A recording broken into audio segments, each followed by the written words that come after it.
ఇక కేంద్ర మంత్రి బండి సంజయ్ మాట్లాడుతున్నారు, ఒకసారి చూద్దాం. ఏర్పడేయాలని చెప్పి మన ప్రజలు భావించి ఇలా ఇండియాకు పట్టకట్టడం జరిగింది.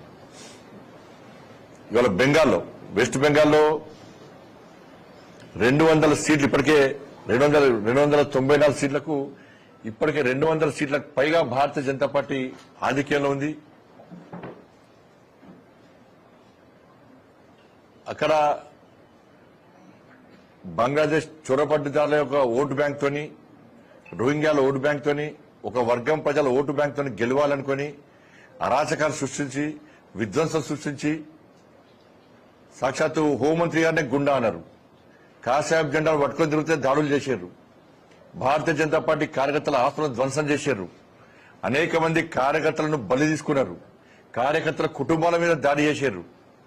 మరి అనేక మంది కార్యకర్తల యొక్క బలిదానాన్ని స్ఫూర్తిగా తీసుకొని అక్కడ భారతీయ జనతా పార్టీ కార్యకర్తలు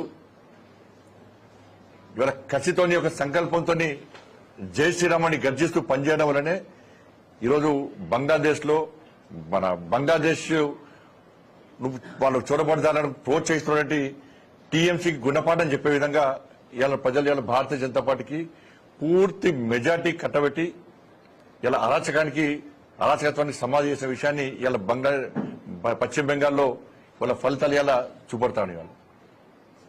వాళ్ళ దేశం యొక్క రాష్ట్రపతి గారిని అవమానపరిచారు, దేశ ప్రధానిని అవమానపరిచారు, గవర్నర్ వ్యవస్థనే అవమానపరిచారు, ఎన్నికల వ్యవస్థనే అవమానపరిచారు. ఇన్ని చేసినప్పుడు కూడా ప్రజలు విసిగి వేసారిపై ఎట్టి బస్లో మమతా బెనర్జీ ప్రభుత్వానికి సమాధి కట్టాలని చెప్పి ఆలోచించే ఇవాళ భారతీయ జనతా పార్టీని ఇవాళ ఇంత మెజార్టీతో గెలిపించారు.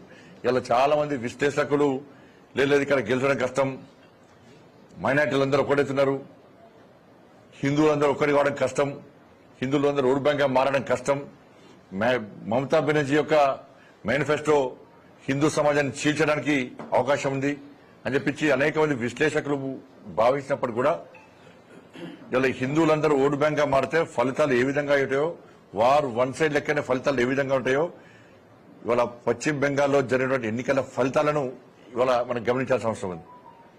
హిందువులందరూ ఓటు బ్యాంక్ గా మారారు.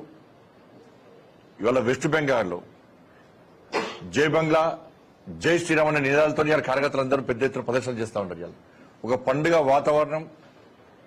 అరాచక ప్రభుత్వం యొక్క శకం ముగిసింది, విధ్వంసకారుల యొక్క శకం ముగిసింది. ఇప్పుడు మాకు కావాల్సింది అభివృద్ధి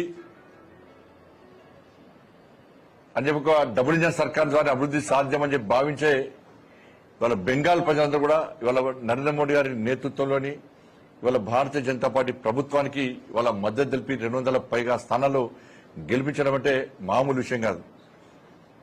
అన్ని అంచనాలు తారుమారు చేసి ఇవాళ బీజేపీ అక్కడ గెలిచింది. దాంతోపాటు తమిళనాడులో ఉత్తరాది దక్షిణాది అని చెప్పి ఇవాళ అక్కడ స్టాలిన్ గాని, డిఎంకే ప్రభుత్వం గాని, రాష్ట్ర ముఖ్యమంత్రి రేవంత్ రెడ్డి గారు గాని దేశాన్ని చీల్చే ప్రయత్నం చేశారు ఉత్తరాది దక్షిణాది పేరుతోని. కానీ ప్రజలు ఓట్ల ద్వారా చెంప చెల్లుమనే విధంగా ఇద్దరికి గుణపడ చెప్పారు.